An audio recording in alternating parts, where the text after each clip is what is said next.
বঙ্গের প্রবেশ নারায়ণগঞ্জে তার স্থান এখানে হবে না। আচ্ছা, এই পর্যায়ে একটি ফোন আছে আপনার সাথে এই বিষয়ে আমরা আরো অনেক কথা বলবো, সেদিনের অনেক ঘটনা আমরা শুনবো, কিন্তু এই পর্যায়ে ফোন আছে, ফোনটি নিয়ে নিচ্ছি।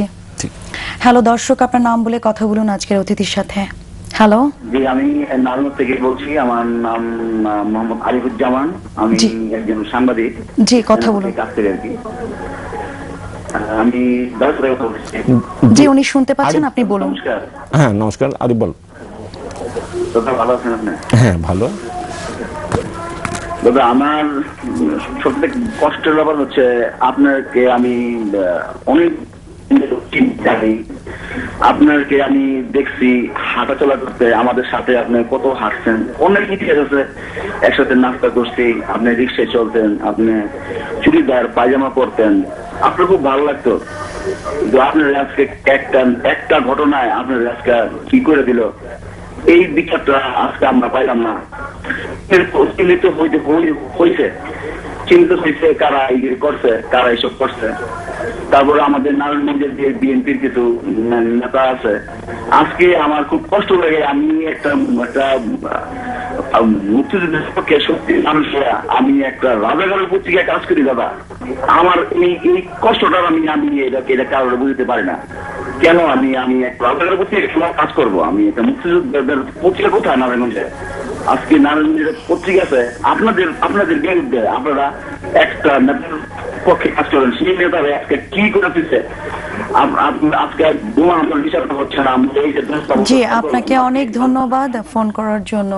আমরাও আসলে তার সাথে একাত্ম হয়ে বলতে চাই যে আমরাও বিচার চাই এই ঘটনাটি, কিন্তু একটু জানতে চাইছি যে ওই দিনে যে 20 জন মানুষ মারা গেছেন, সেই নিহত পরিবারের কি অবস্থা এখন, বা যারা আহত হয়েছেন, যারা আহত হয়েও বেঁচে আছেন, তাদের কি অবস্থা?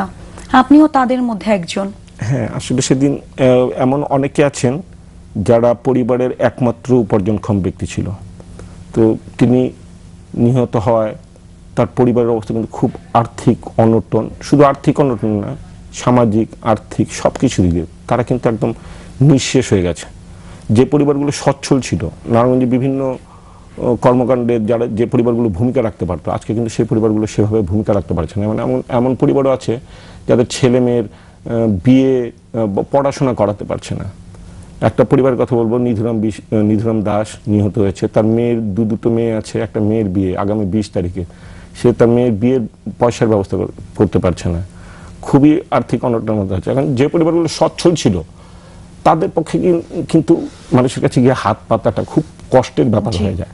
হ্যাঁ, যারা খুব নিম্ন আয়ের অভাব অনটনের মধ্যে বেড়ে উঠেছে তাদের পক্ষে কিন্তু হাত পাতাটা খুব সহজ।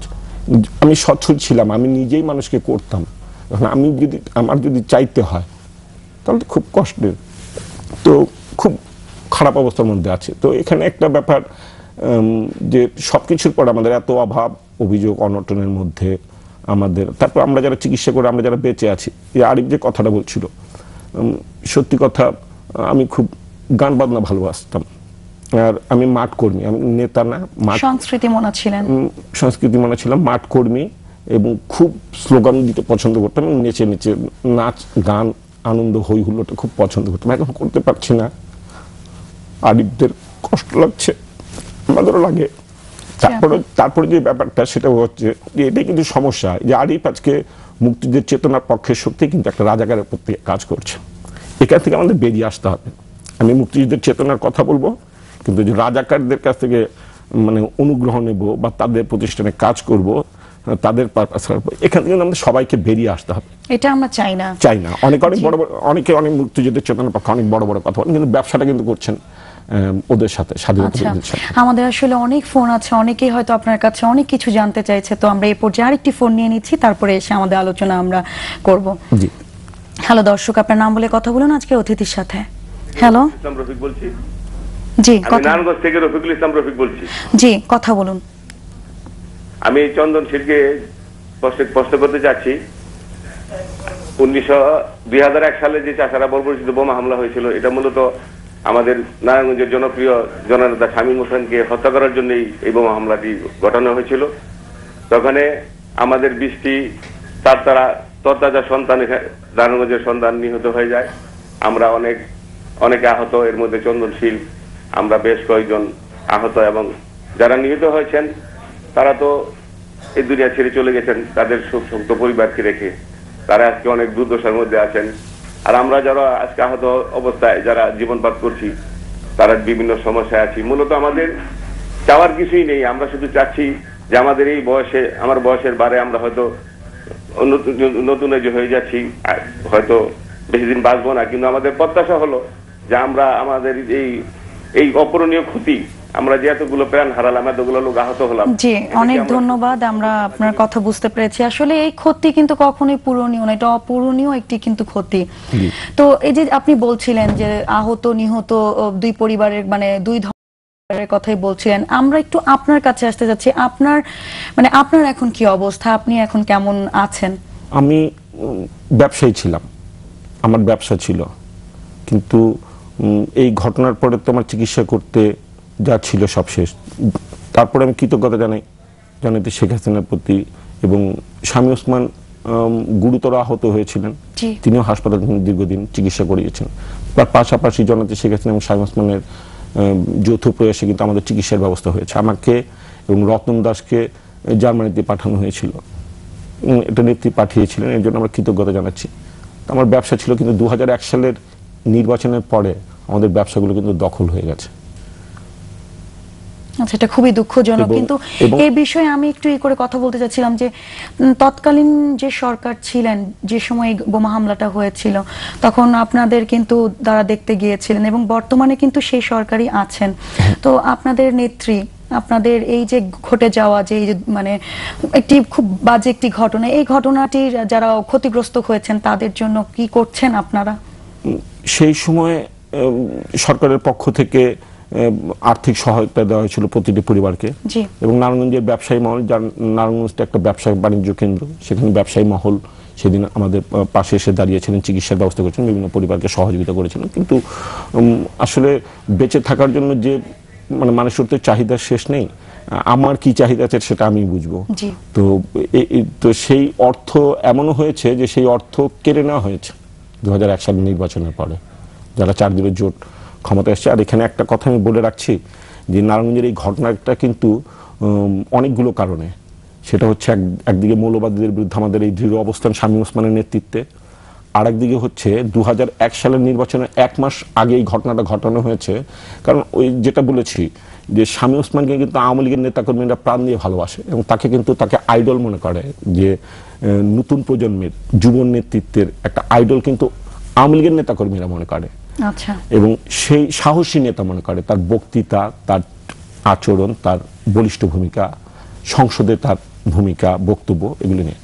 তো যাই হোক, এই কারণে আমার মনে হয় এই যারা করেছে, মৌলবাদী জঙ্গি গোষ্ঠীর নাম বলা হয়, আমরাও জানি, অনেকে ধরা পড়েছে, মুফতি হান্নান সহ অনেকে ধরা পড়েছে, স্বীকারোক্তি দিয়েছে, কিন্তু এরা কিন্তু লেবার, এদের পেছনে কিন্তু পৃষ্ঠপোষক আছে, এদের পেছনে।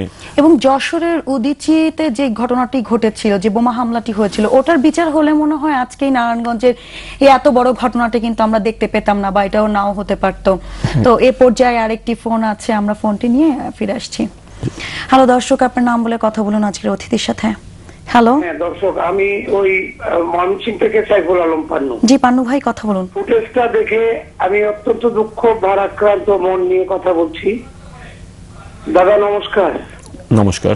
পান্নু ভাই, ছোট করে একটি প্রশ্ন করে ফেলুন আপনি। দাদা, আসলে এই হামলা পৃথিবীর ইতিহাসের নেককারজনক, ভয়াবহ, বর্বরচিত অশুভ শক্তির একটা চক্রান্ত। জাতি জানতে চায় কারা দায়ী, উপযুক্ত দৃষ্টান্তমূলক শাস্তি জাতি দাবি করে। স্বাধীনতার পক্ষের শক্তি বর্তমানে ক্ষমতায়, কি জন্য আমরা এখনো এগুলোর বিচার পাচ্ছি না বা এগুচ্ছে না, এটা আমি জানতে চাই। আর আপনার প্রতি আমার শুভেচ্ছা, আমার ইচ্ছা রইল নারায়ণগঞ্জে গিয়ে আপনার সাথে দেখা করার। জি, অনেক ধন্যবাদ। ধন্যবাদ।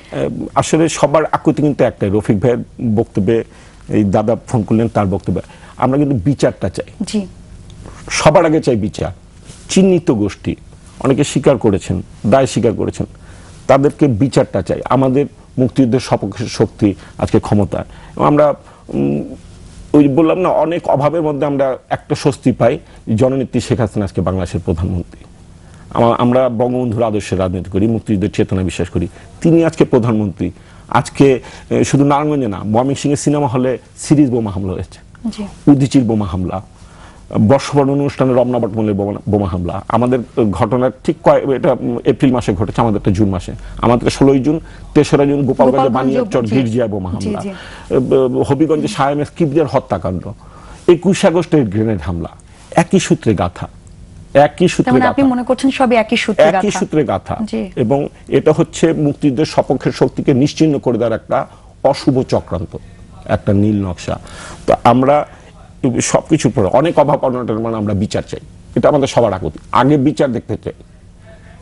তারপরে আমি আমরা অনুষ্ঠান একদম শেষ পর্যায়ে ছোট্ট করে একটি প্রশ্ন আপনার কাছে করতে চাইছি, যে আপনি এবং আপনার সাথে যারা সহযোগীরা যারা মারা গিয়েছেন বা যারা হচ্ছেন কি এখনো দুর্বিষহ জীবন যাপন করছেন, বেঁচে আছেন এই কষ্ট যন্ত্রণা নিয়েও, আপনাদের জননেত্রী শেখ হাসিনা, আপনাদের নেত্রী এখন সরকারে আছেন, তো তার কাছে আপনাদের কি বলার আছে বা দেশের কাছে আপনাদের কাছে কি বলার আছে ছোট্ট করে? আসলে সমস্যাটা এখানে হয়ে গেছে, আমাদের নেত্রী ক্ষমতায় আছে, তার কাছে তো আমাদের চাওয়ার কিছু নেই, তিনি নিজেই অনুভব করছেন।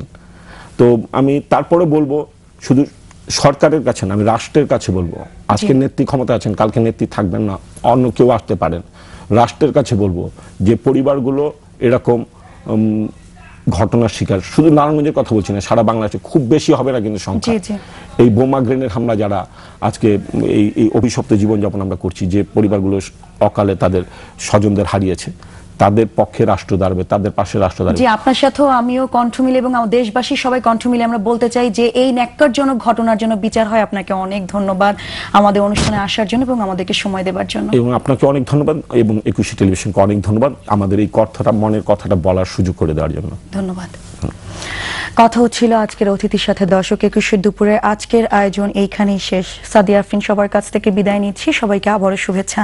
আগামীকাল আবার দেখা হবে। সবাই ভালো থাকবেন। শুভ দুপুর।